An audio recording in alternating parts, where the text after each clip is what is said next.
and more or less word processing markup represent format. They represent what it looks like. And as we've talked about before, you can also represent what it is. And that's where XML comes in. XML is a language for representing what things are, not what they look like.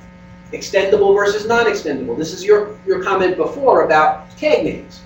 HTML has a set of tag names. They're what they are, there's nothing you can do about it. That's just what they are. You don't like it, tough. XML, on the other hand, starts with a blank slate. Says, what tags would you like today? Right? Invent some. You want to make a lie tag? Fine. You want to make it capital L-I-E, lowercase l-I-E, capital L, lowercase I, lowercase e? Your choice. Whatever you want, I'll make that tag for you. So which is better? Having a small set of tags that don't change, or having no tags at all and you get to invent every one?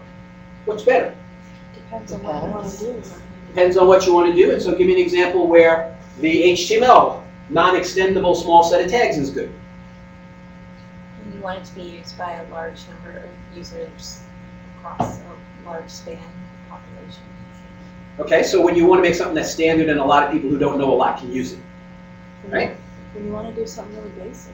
When you want to do something really basic, when you just want to get something done, when you want to be able to put on one sheet of paper all the things that you can do to put up a web page so that in a year and a half, 1 billion web pages get produced. How about this one? That sounds like it's pretty bad news for this one. Start with a blank slate. So what's this good for? It gives you flexibility. Uh-huh. You can make any tag you want. So what?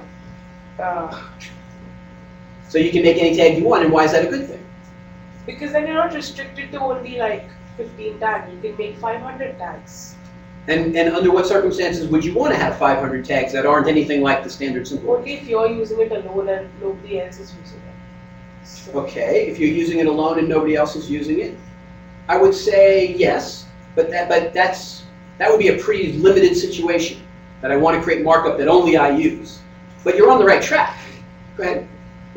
When you have a situation or information that would require 500 different kinds of tags, like if you're building a 747 or something bigger, it Okay. has like that many different parts of pieces Okay, of so information. when you have something to represent that isn't representable by the names that you have in that tag set. How about the course? For something really specialized. Absolutely. When you have something really specialized, you need to invent tags that are for that special circumstance. Yeah. Well, I was also thinking about if we're using the XML language to identify different types of metadata. I can have 500 different metadata fields. I can have page numbers or numbers of illustrations. Yeah. Library network. Exactly. Exactly. So when I have information to represent that really isn't covered by this namespace, by the names that are in here, by the tags that are in here, I'm going to need to have different tags. And so the worst thing that HTML could do is say, oh, well, we got you covered. We'll add tags for that. Oh, and then, oh, we got you covered. We'll add tags for that, because then HTML would be a bazillion tags and nobody could possibly learn it, and it would be really confusing. HTML stays simple. It stays constrained. It can do a very limited thing. And that limited thing is basically making a page look the way you want it to look. But when I don't care about looks, when I care about structure, when I care about what things are, I'm going to be pretty much forced to create my own tags. Now, where you kind of got off the trail, what's your name? Alicia. Alicia. Where you got off the trail, Alicia, was that it has to be only for you. It could be everybody in this class is going to share the same set of tags. We define those tags, we document those tags, and we're all going to share them. Right? We're all sharing them, or everybody in the mathematics profession is going to create a math ML. And the math ML is going to be all mathematics terms that allow us to represent the field of mathematics. Right? And there's thousands and thousands and thousands of people using it, but they're still in their own realm, and they've decided they're going to learn that tag set. So it doesn't have to be only me. It has to be me and all the people that are willing to learn this tag set working together. Okay, the range of coverage, obviously, of HTML is going to be low. Why? Because it's got a limited number of tags.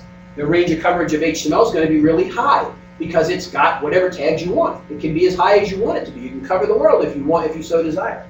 And in word processing, they've tried to create the middle ground. They don't want you to have to create markup in Word. On the other hand, people use Word for more and more sophisticated things. So they kind of take this attitude of, oh, okay, you can do that too. But they take that attitude only in the world of desktop publishing. So if it's a desktop publishing thing, we're going to take in tags for it and we're going to allow you to do it. But if it's, representing the language of psychology, they're not going to allow you to create specialized terms for that. They're trying to create a general purpose markup, but a general purpose with a relatively wide coverage.